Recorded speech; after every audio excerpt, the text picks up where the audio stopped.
Aquest any tenim unes 85-90 parades, d'aquestes parades de tot tipus, de parades a venda de productes esotèrics, parades a productes artesanals, etc.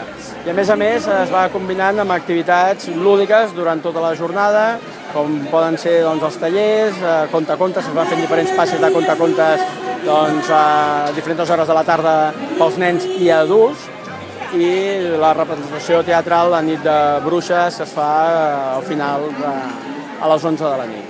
La novetat, i que és pioner en aquest tipus de fires, és que hem fet adaptacions a la llengua de signes catalana.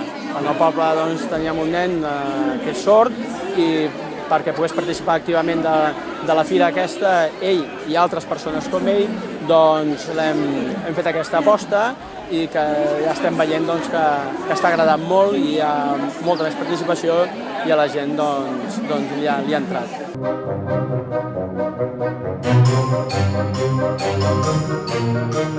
La Fira de Bruixes de Gualba és ben màgica.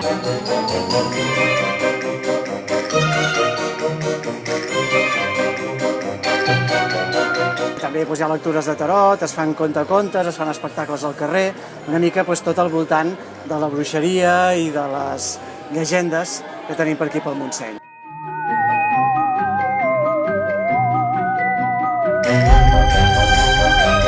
Veniu al poble de Gualba per conèixer el poble, que és molt bonic. Aprofiteu per venir a la Fira de Bruixes, que hi ha moltes parades de moltes coses diverses, i feu una volteta.